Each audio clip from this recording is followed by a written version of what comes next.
इथून पुढं रोज मराठी अंतरवालीत दिसणार. आता तर जास्त ताकदीने येणार आहे. चिडिता खुन्नस देता आम्हाला, अपमानच स्पद बोलता. सरकार जुनं आहे, नव्यानं आलं.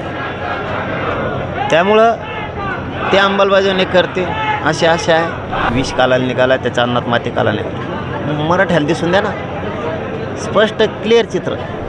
अंमलबजावणी होईपर्यंत ते सुरू राहणार. सरकारकडून काय अपेक्षा आपली? सगळ्या मागण्याची अंमलबजावणी, गोरगरिबांच्या लेकरांचं हित आहे त्याच्यात. बरेच जण म्हणत होते की आंदोलनाची धार कमी झाली. आज पहिल्याच दिवशी हाऊसफुल हे मंडप भरलेला आहे, तर त्याच्याबद्दल काय वाटतं? आंदोलन जसं पहिलं चालू होतं तसंच त्याच जोमानं चालू राहील? मला तर डबल दिसायला आता, कारण पहिल्या दिवशी नसतं म्हणून मी खरं बोलतो. नसलं की नाही म्हणतो, असलं का म्हणतो. हे पहिल्यांदा घडलं असं. हे मराठ्यांना खुन्नस दिली, चिडिलं ह्या लोकांनी. ते काय राजकीय लोकांचे पाय चाटायची सवय लागलेली यांना बोलायचं. मग मराठा आहे, कारण मी काही वाईट नाही करत, त्यांच्या लेकरासाठी लढतो. मग ते तुटून बाहेर निघाले, दिले कामधंदे फेकून, आणि रोज गर्दी होणार आता अशी.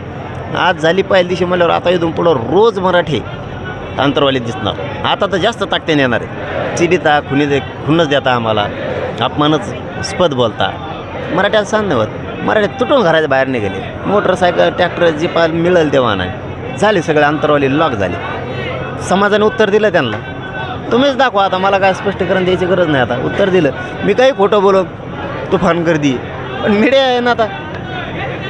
दादा, एक प्रश्न असा आहे की तुम्ही पहिले देवेंद्र फडणवीसावर सडकून टीका करायचे, तर आता तुम्ही म्हणता की देवेंद्र फडणवीस आरक्षण देईल, त्याच्याबद्दल देवेंद्र फडणवीसाबद्दल तुम्ही विश्वास व्यक्त केला, त्याच्याबद्दल काय सांगा?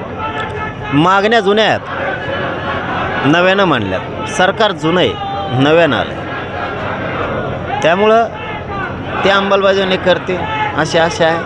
आणि लोकांसमोर दिसल कोणाला मराठ्यांचा राग आहे, सरकारमधला कोणचा मंत्री की मराठ्यांच्या लेकरांच्या आयुष्यात वाटोळं करायला निघाला आहे, विष कालायला निघाला आहे, त्याच्या अन्नात माती काला निघाला. मराठ्याला दिसून द्या ना, स्पष्ट क्लिअर चित्र. त्यावेळेस ढकलाढकली होती एकमेकावरती.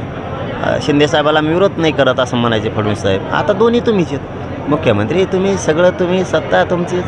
कळलं आता मराठ्याला कोण आमचं हक्काचं देत नाही. आमच्या सरकारी नोंदी आहेत, त्या तुम्ही देत नाहीत. आम्ही कोणाचं मागत नाही. त्यामुळे सगळं चित्र क्लिअर होणार आहे. दादा, आज एकनाथ शिंदेसाहेब जालना दौऱ्यावर आहे, त्यांच्याकडून काही निरोप काही आहे? निरोप काय नाही. पुन्हा जे OBC प्रमाणपत्र दिले, काही ठिकाणी व्हॅलिड होत नाही, काही ठिकाणी अडचणी येते, आणि त्याच्याबद्दल काय सांगसाल? तेच मला समाजासमोर सिद्ध करायचं आहे की मी जाणून बुजून फडणवीस साहेबाला बोलत नाही. हे का रोखलं गेलं आहे? शिंदे समिती, मुख्यमंत्री शिंदेसाहेबानं शिंदेसाहेब समिती गठीत केली. तिला मुदतवाढ दिली नाही, तिला काम बंद करायला लावलं. नोंदी शोधत होते आमच्या हक्काच्या, शोधायच्या बंद करायला लावलं. जातीवादी अधिकाऱ्यांनी नोंदी असूनसुद्धा प्रमाणपत्र रोखून धरले. हे कोणी रोखायला सांगितले? कक्ष स्थापन केले होते शिंदेसाहेबांनी, ते का बंद केले? हैदराबाद गॅजेट ही सरकारी नोंदी आहेत आमच्या सातारा संस्थान आणि बॉम्बे गव्हर्नमेंटचा. का लागू केला जात नाही? कुणबी आणि मराठा एकच आहे, का दिलं जात नाही? का अंमलबजावणी केली जात नाही त्याची? का अध्यादेश काढला जात नाही?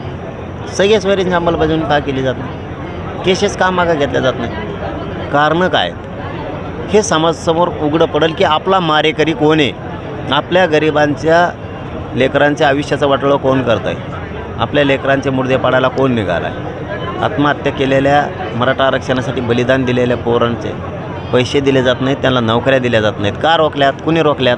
हे मराठा समाजाला कळणं गरजेचं आहे. कोण देत नाही, नेमका आपला शत्रू मारेकरी कोण हे आपल्याला माहीत होणं खूप गरजेचं आहे, खूप गरजेचं आहे. आणि जर फडणवीस साहेबाला आमच्याविषयी काही राग नसेल, रोष नसेल, द्वेष नसेल, त्यांच्या मनात काही हक्कच नसेल आमच्याविषयी, त्यांना आमचे लेकरं मोठे व्हावेत असे वाटत असेल, तर ते मागण्याची अंमलबजावणी करतात. आणि त्यांना काय द्वेष असेल, त्यांना मराठ्यांविषयी काही चीड ठासून भरलेली असेल, तर ते देणार नाहीत.